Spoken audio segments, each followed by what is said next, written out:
सरकार और विपक्ष आए आमने सामने। नमस्कार दोस्तों, लोकसभा में संविधान 129वां संशोधन विधेयक 2024 पेश किया गया, जिसमें एक राष्ट्र एक चुनाव के तहत लोकसभा और विधानसभा चुनाव एक साथ कराने का प्रावधान है।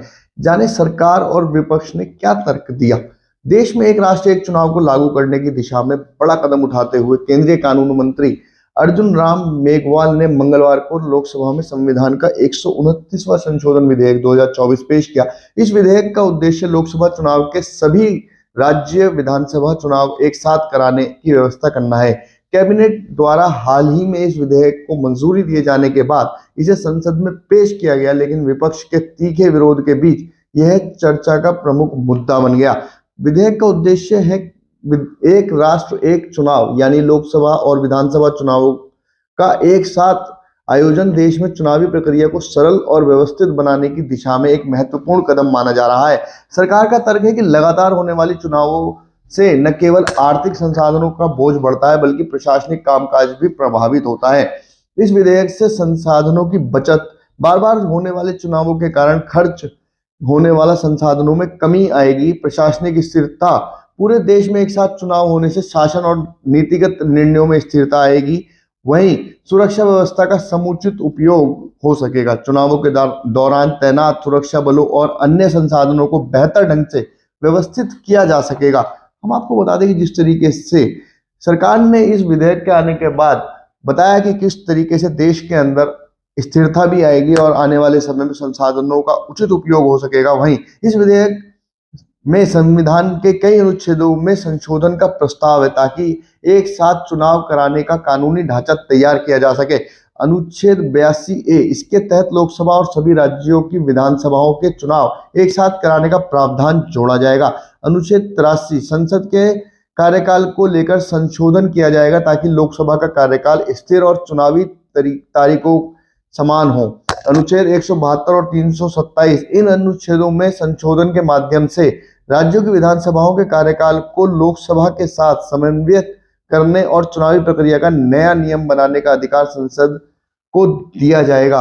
विपक्ष इसके लिए पूरा विरोध कर रहा है। विपक्ष ने विधेयक पेश किए जाने के बाद विपक्षी दलों ने इसका कड़ा विरोध किया। विपक्ष का कहना है कि यह विधेयक राज्यों के अधिकारों में दखलंदाजी करता है और संघीय ढांचे को कमजोर करता है। कुछ विपक्षी नेताओं ने आरोप लगाया कि केंद्र सरकार लोकतांत्रिक प्रक्रिया को केंद्रीकृत करने की कोशिश कर रही है। विधेयक पेश करते हुए कानून मंत्री अर्जुन राम मेघवाल ने कहा कि एक राष्ट्र एक चुनाव देश हित में है। उन्होंने कहा कि यह कदम संसाधनों को बचाने और चुनाव प्रक्रिया को पारदर्शी व्यवस्थित बनाने के लिए आवश्यक है। उन्होंने विपक्ष से विधेयक पर सार्थक चर्चा करने की अपील की और कहा कि यह मुद्दा राजनीतिक नहीं बल्कि राष्ट्र हित के लिए है। पूर्व राष्ट्रपति को पहले ही इसकी रिपोर्ट सबमिट की जा चुकी है। एक राष्ट्र एक चुनाव पर पूर्व राष्ट्रपति रामनाथ कोविंद की अध्यक्षता में एक उच्च स्तरीय समिति का गठन किया गया था। समिति ने इस वर्ष मार्च में अपनी रिपोर्ट सरकार को सौंपी थी। रिपोर्ट में सुझाव दिया गया था कि लोकसभा और विधानसभा चुनावों को एक साथ आयोजित करने से देश की लोकतांत्रिक प्रक्रिया में सुधार होगा।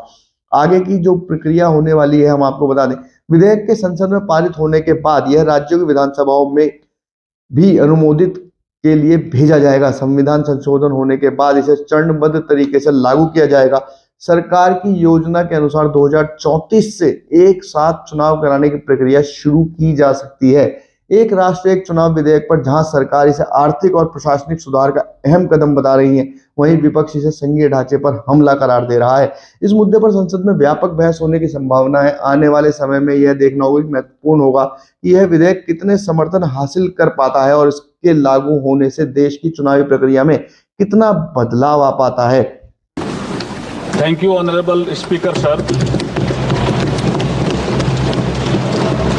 With your permission, I beg to move for leave to introduce the Constitution 129th Amendment Bill 2024, further to amend the Constitution of India।